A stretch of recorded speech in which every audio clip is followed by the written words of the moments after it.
Jerry Johnson and John Alexiak have uncovered a wealth of wisdom and personal experience with teen suicide and the spiritual and mental health issues related to overwhelming anxiety and depression that is impacting them.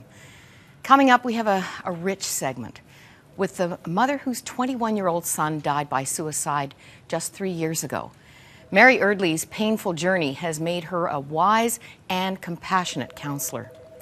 She helped to launch Live, Laugh, Love, and Be Nice with the help of the Mental Health Foundation of Western Michigan. Now, this is a longer segment. I want to encourage you to put down what you may be doing and listen attentively. Did you ever think that you'd be a mother of a child that completed suicide? Never. Even 4 years ago, I think I look back on this now and it's still hard for me to believe that this is a journey that I'm on. Never. He grew up in a two-parent loving home, faith-based home, knew he was loved, brothers that loved him, family, extended family, lots of friends, popular in school. And so to think that this is where we are today, I never dreamed it. Tell us about Matthew in the weeks and months immediately prior to his death. Well, he basically, he had the signs of depression. He isolated himself from his friends, from his brothers. Anybody that loved him, he wouldn't answer their calls. I found out after his death that he had stopped his Facebook page, got off Facebook. But he would go to work, come back home, just sit on the couch. What was going on in Matthew's mind? He just thought there was something wrong with him. And that, that's where that stigma comes in of, I'm 21 years old and I was, this popular kid in school and I was an athlete, he played rugby, he was a runner. And I think he just kind of maybe labeled himself, and that's, like I said, where that stigma comes in is he just didn't want to tell his friends that he was feeling like this because nobody would understand. And so he just kind of lived with it and, until it just took his life. I know this is painful, but can you describe that morning prior to his death? Well, my husband and I had been running errands that morning, and it was a beautiful, beautiful July day. We'd gone to the market and came home, and we have a breezeway between our garage and our house, and my husband noticed that the door was open to the garage, and I noticed that the door was open to the house, and I went in, and there was a takeout thing that my husband had from the night before we had gone out to dinner, and it was sitting on the counter, and I thought, oh, Matt must be up, and started to yell up the steps to him, and then I heard my husband in the garage just screaming, and I just knew, and I ran out there and opened the door, and my husband, he had hung himself, and my husband was trying to hold him up, and so I had to climb up the ladder and cut him down, and then I just ran out of the room because I had to react. I called 911, and they were there within minutes, and my husband did CPR on him, but wasn't, obviously, by the time the paramedics got there, he was gone. So how do you cope with something like that? My husband says to this day he doesn't even remember it. He doesn't. It's like a white light around him, and I believe that that's the moment that maybe Matt went to heaven, and so for us it's our faith. We've got a strong, family and friends who have been by us, from day one. We've never felt judged. I've talked to a lot of moms along the way that have felt judged and, ashamed, and we've never felt judged by anybody. And, we didn't really spend a lot of time afterwards with the whys and the, just beating ourselves up over trying to figure out what happened and looking, I know people that, would just read everything and research everything and look into everything in their room, and we just didn't do that, we didn't, because we knew why. We knew he just wanted the pain to end. He didn't want to hurt anybody. I don't even know that he wanted to die. He just wanted the pain to end, and that's the only way he knew how. With his brothers and the family, was it easy to get involved in the blame game? No, we didn't do it. We just didn't do it. I just, I was pretty adamant about that. I mean, I know that, I'm sure, and I allowed them to, I told them it's okay to be angry at him. I didn't want, even though I wasn't, I didn't feel that I should, take that from anybody. I remember my brother saying he was angry, and at first I said, don't say that. Don't be angry at him. And then I realized it wasn't fair. Everybody else, had to have to deal with it the way they had to deal with it. And if being angry at him was how they had to deal with it, then that should be okay. But, with my boys and my husband, we never did that. We just united. It was just easier to unite than to blame. When you wake up in the morning, what feeling do you have? At first it was, disbelief. You wake up, that minute where you wake up and you kind of forget for a second, and then you have to relive it all.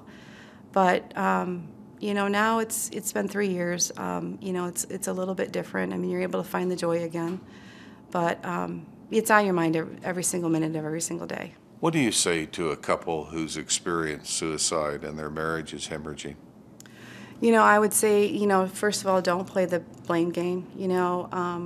That your child wouldn't want this. You need to find a way to work through this and to be there for each other. And when the one feels weak, the other pulls them up, and vice versa. But there's already been one life destroyed here. And don't magnify it by the 2 other lives, that left behind. The religious community historically has had harsh views about suicide. How do you feel about that? I guess now that I've walked in those shoes, maybe before I would have been the same way. But I think it's an illness, and if people have to look at it as an illness, and they are not in their right mind, and they're not doing this to hurt anybody. They're not doing this to offend God in any way. It's simply to end the pain. And so for me, I would just say you need to walk into that person's shoes first before you would judge anybody. And secondly, it's really not for them to judge. It's for God. And I know that God is a loving, merciful God. Any final thoughts? When you're referring to someone with a mental illness, or depression, or bipolar disorder, or schizophrenia, just choose your words.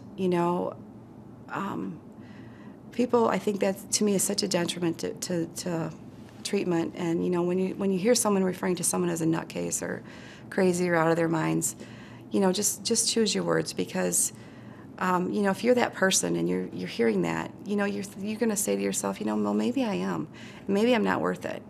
Well, there's 1 in 6 adults, that have a mental illness, and the same, I think it's even greater with kids.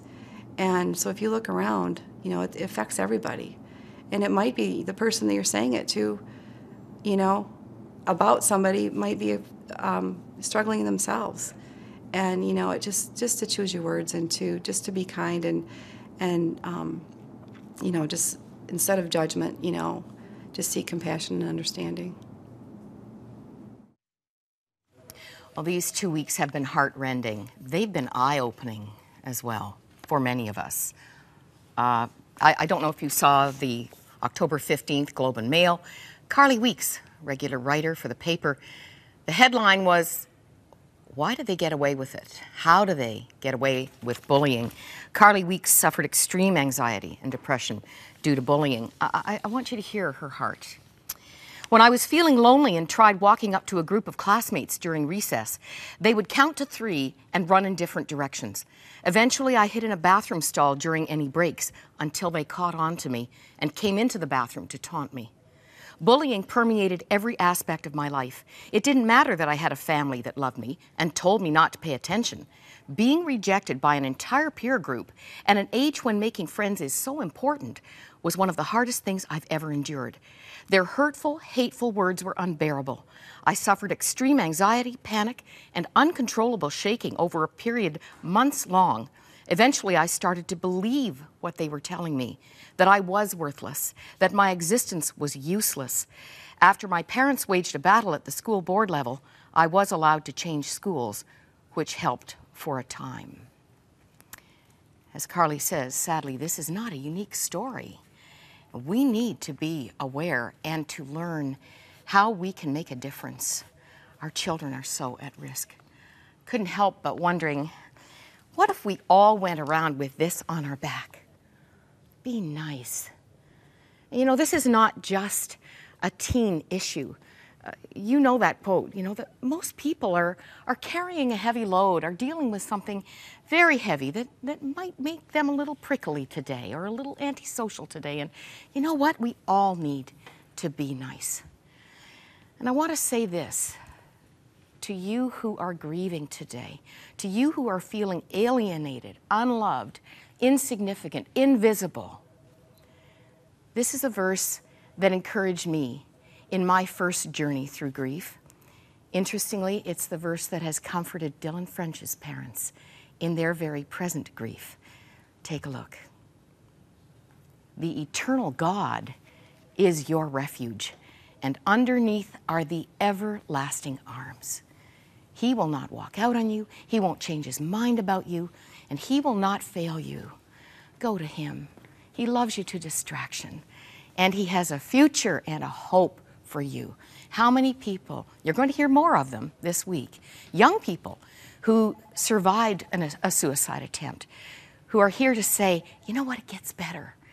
I know how dark it can be, but this is not the end of the story. It's always too soon to quit. So don't you quit, whatever your age may be. And don't hesitate to call our prayer line. We're here to help you. Prayer makes a difference. You watch God show up for you and encourage you today.